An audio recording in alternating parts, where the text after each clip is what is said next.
There's someone in your life you should have walked away from years ago, but you didn't.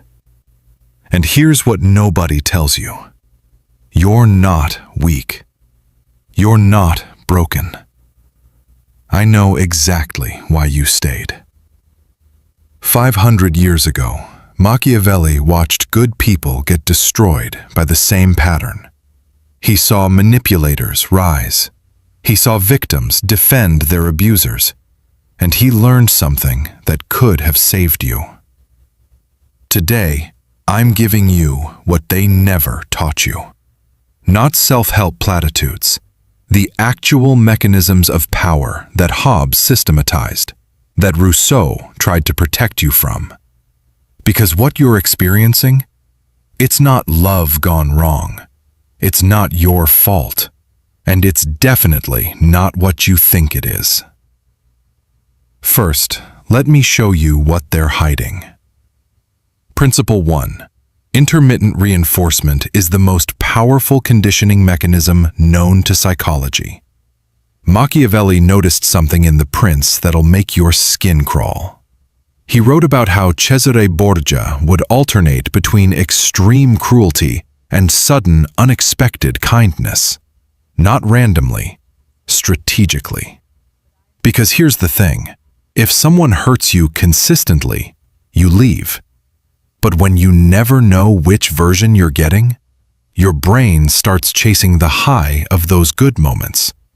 Every cruel act becomes something you can fix if you just try harder. Slot machines don't pay out every time. They pay out just enough to keep you pulling the lever. Same algorithm. Principle 2. Power imbalance isn't about physical strength. It's about who controls the definition of reality. Hobbes understood this in Leviathan. Sovereign power isn't just violence. It's about who gets to decide what's true, what's reasonable, what's real. When you say, "This hurts," they say, "You're too sensitive." When you say, "You promised," they say, "I never said that." You're not fighting someone stronger. You're fighting someone who's convinced you that your version of events can't be trusted. Say this with me. My reality is valid. But here's where it gets worse. Principle 3. The attachment isn't despite the abuse. It's because of the abuse. Stop. Everything you've been taught is backwards. Rousseau saw this in The Social Contract, how domination creates its own form of dependence, how the oppressed become attached to their chains because their entire identity gets wrapped up in the relationship.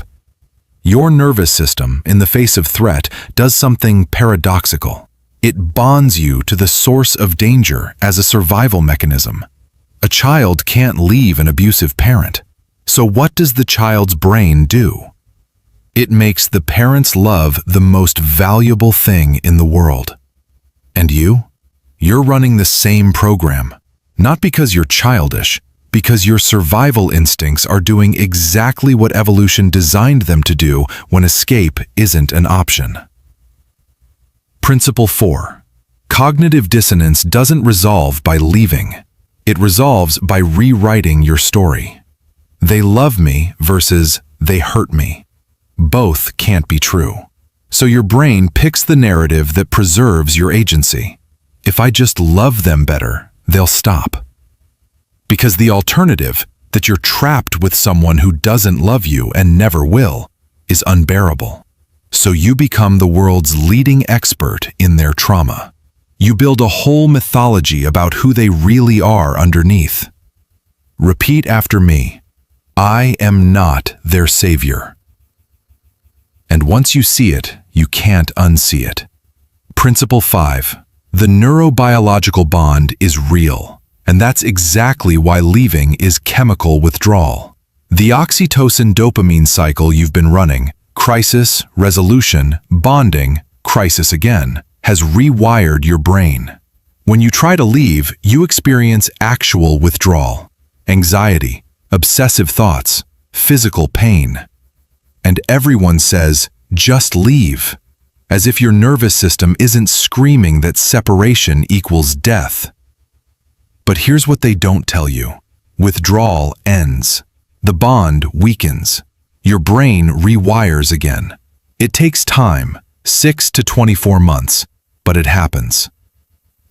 Principle 6. Liberation isn't one decision. It's rebuilding sovereignty over your own mind. Hobbes said we trade freedom for security. But what happens when the person who's supposed to provide security is the threat? You take back your sovereignty piece by piece, deciding your feelings matter even when they say they don't, trusting your memory even when they rewrite history, building relationships they don't control. Machiavelli saw the game. Hobbes built the theory. Rousseau showed you the chains. And now, you understand all three. You came here thinking you were weak for staying. Now you see, you're strong for surviving. The bond is real. The manipulation is sophisticated. And your loyalty wasn't love. It was your nervous system trying to keep you alive. I deserve relationships that don't require my destruction. If this shifted something, share it with someone who needs to hear it. Livy wrote, "We can endure neither our vices nor their remedies." But you can. You already have. And knowing why you stayed is the first step to understanding how to leave.